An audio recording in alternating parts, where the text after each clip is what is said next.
आपण आता ह्या कचऱ्याच्या डब्याची ऑर्डर आपण देणार आहोत, तर मग त्या ठेकेदाराचे आपण किती पैसे कमी करणार आहोत? त्याला त्याच्या जर ठेक्यामध्ये आपण दिलं होतं की त्यांनीच कचऱ्याचे डबे पुरवायचे, सोसायटीची रिक्वायरमेंट घ्यायची आणि त्यांनीच पुरवायचे, प्रत्येक 60 फ्लॅट मागे एक डबा, तो काही शक्य नाही. त्याचा तो रेशो कमी केला पाहिजे, कारण 60 फ्लॅटचा कचरा एका डब्यात राहू शकत नाही आताच्या स्थितीत.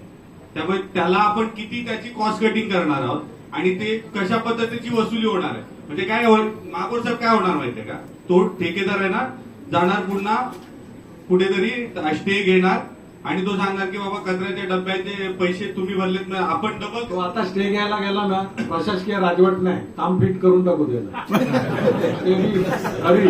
स्टे बरेच बघितले. त्यामुळे महापौर साहेब काय केलं पाहिजे, तर ह्याची आपण किती कॉस्ट कटिंग करणार आहोत आणि त्या अनुषंगाने आपण किती वाटणार आहोत याची एक केलं. आपण खरेदी करू आणि त्याच्या बिलात मायनस करू.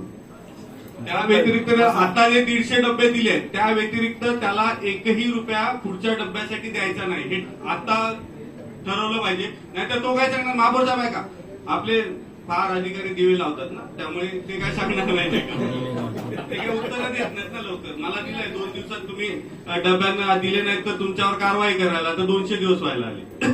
तो पाठवे काय, जाऊ द्या. आता त्यांना सांगा की ह्याच्या पुढची तो सांगेल की मी उद्या 2000 डब्याची ऑर्डर दिली, ते 2000 डबे येईपर्यंत आपण किती कालावधी थांबलं पाहिजे. आपल्याला ऐका, आजच्या स्थितीपर्यंत त्यांनी जे डबे पुरवले त्या व्यतिरिक्त एकही ऑर्डर त्याची मंजूर नाही केली पाहिजे. ऐका, आता आपल्याला 18 जुलै पर्यंत आचारसंहिता आहे, आपल्याला परचेस करता येईल का?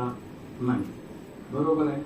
आपण त्यांना प्रोसिजर करून ठेवायला सांगू, झाले की इमिजिएट आपल्याला फास्ट कसं प्रोसिजर करता येईल, कसं घेता येईल, त्याच्या आधी जो काय देत असेल तो देईल, नाहीतर आपण खरेदी करू बल्कमध्ये आणि आपण त्याच्या बिलातनं कापू.